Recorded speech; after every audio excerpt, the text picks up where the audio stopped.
Bom, pessoal, a gente vai continuar aqui a falar sobre as estruturas que compõem as partes do sistema nervoso central. Então, no último vídeo foi falado sobre o bulbo e a ponte. E agora a gente vai continuar a falar sobre as partes que compõem a parte relativa ao tronco cefálico. A gente vai falar sobre o mesencéfalo, que vocês podem ver na imagem aqui do slide, que está bem aqui embaixo, se vocês puderem acompanhar. Ele fica logo acima da ponte, bem logo acima da ponte, uma parte bem pequenininha, como vocês podem perceber na coloração da imagem. Ele estende-se da ponte, né, até a porção inferior do diencéfalo, então sua localização é essa. E ele tem algumas atividades que ele tem a responsabilidade de realizar. Então ele vai ter a condução acústica, que ela é o processo de captação e interpretação do som. Então, quando a gente tem essa possibilidade de uma conversa, de escutar, seja pessoalmente, seja por telefone, seja à distância, no momento que alguém emite algo para a gente consegue ouvir e a gente consegue compreender, o mesencéfalo dá esse suporte para que a gente consiga fazer a captação, né, por meio das estruturas que compõem o ouvido interno, captar esse som e assim fazer com que todos esses dados que a gente receba, eles possam ser trabalhados e codificados, para que assim a gente consiga interpretar aquilo que foi dito e compreender a comunicação que está sendo feita com outra pessoa. Então, nessa condução acústica, ele vai fazer com que aquilo que eu estou ouvindo eu possa conseguir captar de maneira completa e assim a gente consiga ter essa possibilidade de compreensão. Então, se a gente for ver ao decorrer da nossa idade, né, conforme o nosso envelhecimento ele vai ocorrendo, algumas atividades básicas elas acabam diminuindo a sua capacidade. Por exemplo, a visão ela fica ruim, a audição também é um ponto interessante, que ela pode ficar mais diminuída a possibilidade de acuidade conforme a idade, né? Conforme a gente vai envelhecendo, a gente pode ter uma escuta mais complicada, ou então quando a gente está num ambiente que é muito ruidoso, que tem sons muito altos, ou até quem usa muito fone de ouvido, principalmente quem ouve no máximo alturas bem acima do recomendado, podem fazer com que essa possibilidade da escuta ela venha a diminuir a sua potência mais cedo do que o normal. Então, todo cuidado com a nossa audição, principalmente para quem trabalha em ambientes ruidosos, quando usa proteção, quando usa fone de ouvidos que diminui a questão da captação do som desse ambiente, protegem essa estrutura, fazendo com que a pessoa não tenha alterações e complicações. Então, todo qualquer uso de material que proteja, principalmente no ambiente muito alto, ou então a nossa consciência quando a gente for ouvir músicas e fone de ouvidos, servem para que o nosso mesencéfalo continue fazendo a sua função, que é compreensão e interpretação daquilo que a gente escuta. Outra atividade também, controle do movimento dos olhos, né? Nossos olhos fazem movimentos muito rápidos, muito intensos, seja para olhar em várias direções, para poder focar melhor aquilo que a gente está olhando. Tudo isso também desenvolvido pelo mesencéfalo. Controle motor, aqui eu já vou ter um agrupamento de atividades, que ele vai ter a contração de músculos individuais, controle do movimento, da execução dos movimentos. Então, a gente vai ter uma atividade voltada para essa movimentação. Planejamento da postura adequada para determinado movimento. Então, quando a gente for andar, quando a gente for saltar, quando a gente for sentar, quando a gente for escalar, qualquer atividade que a gente execute, seja para se locomover ou para ficar parado, para ficar sem movimentação por determinado momento, seja deitado, parado, a gente tem esse agrupamento na questão da nossa estrutura muscular para que a gente consiga executar aquela atividade de maneira adequada, ok? Então, a gente tem também, continuando, aquilo já foi tudo relativo à questão do mesencéfalo. O diencéfalo ele está bem acima, um pouquinho acima da questão do nosso mesencéfalo, se vocês forem ver a imagem, ele está numa estrutura logo mais acima. E aqui a gente tem divisões aqui, a gente vai falar do diencéfalo e a gente vai ter duas estruturas às quais a gente tem que dar uma atenção mais importante, porque ele consiste de duas principais estruturas, que é o tálamo e o hipotálamo. Então, quando eu me refiro ao tálamo, eu estou falando de uma estrutura que ela é oval, que consiste principalmente de massas de substância cinzenta organizada em núcleos. Então, para você relembrar, quando a gente está falando de substância cinzenta, a gente está falando de uma área em que a gente vai ter o agrupamento da parte do corpo e dos dendritos dos neurônios, que são as partes mais consistentes. Por elas estarem bem agrupadas numa determinada área, faz com que essa coloração seja nesse tom cinzentado, por isso a gente chama de massa ou substância cinzenta. Então, quando eu me refiro ao tálamo, eu vou ter atividades que ele vai desenvolver. Então, aqui a gente tem a sua função na condução sensorial e motora para o córtex cerebral, que ele serve como estações de transmissão de impulsos provenientes de outras partes do sistema nervoso central até o córtex cerebral. Então, a gente tem toda a estrutura que compõe, né, essa parte do sistema nervoso central, cérebro, diencéfalo, tálamo, hipotálamo. Então, a gente tem muitas áreas que estão trabalhando, desenvolvendo suas atividades. Então, toda essa condução, essa transmissão desses impulsos para essas outras partes, para poder desenvolver as atividades das estruturas a mais do sistema nervoso central, eu vou ter um tálamo dando esse suporte para essa comunicação, esse ponto de estação de transmissão de impulsos nervosos para poder dar suporte na questão da comunicação das demais áreas do sistema nervoso central. Já que o nosso hipotálamo, ele já vai ter umas funçãozinhas a mais comparadas ao tálamo. Então, ele é uma pequena porção, vocês podem ver aqui, ele é uma pequena porção que, como vocês podem perceber na imagem, do diencéfalo, que se localiza abaixo do tálamo e acima da hipófise. Então, a gente tem essa outra localizaçãozinha.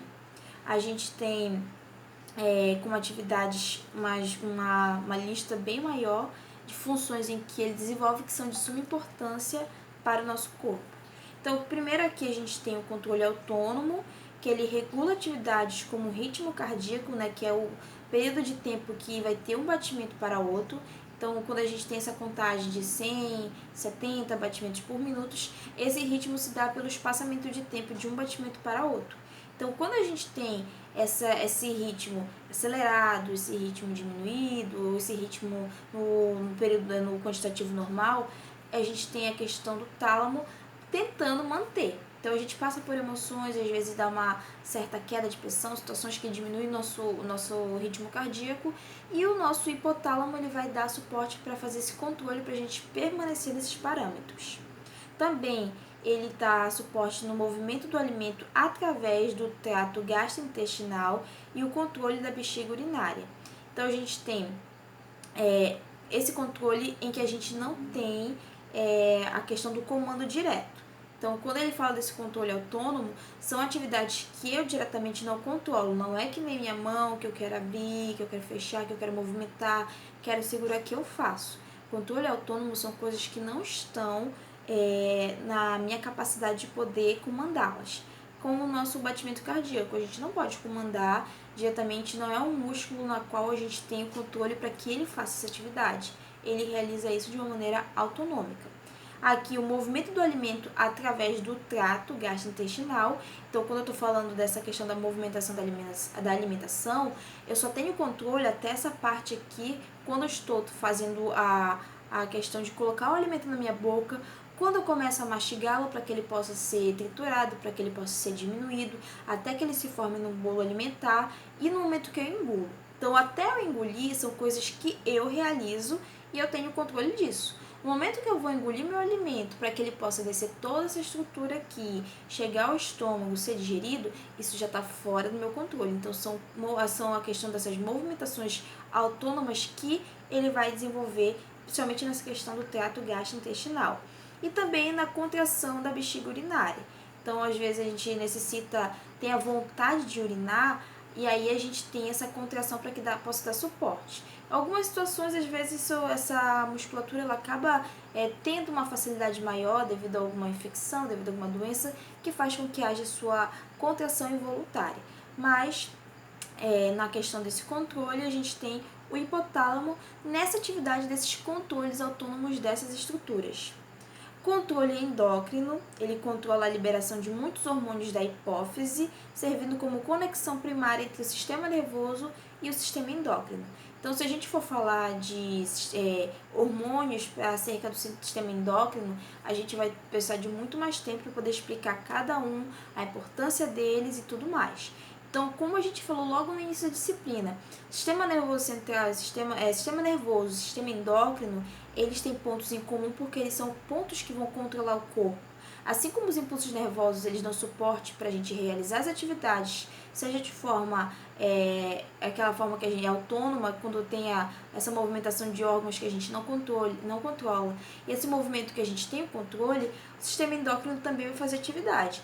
A diferença é que ele vai ter a liberação desses hormônios e os hormônios vão fazer suas funções, seja na regulação, na questão da manutenção da homeostase corporal, tudo para que o corpo ele possa permanecer no controle daquilo que ele considera normal, ficar nos parâmetros normais.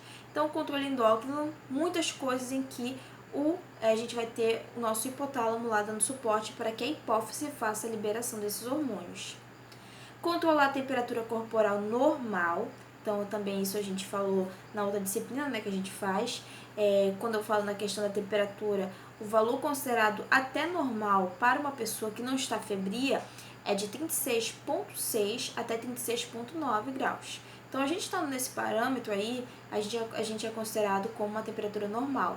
Valores a mais que esses são considerados febris e conforme a classificação a gente vai ter a definição do que é uma questão febril até uma febre ou algo a mais.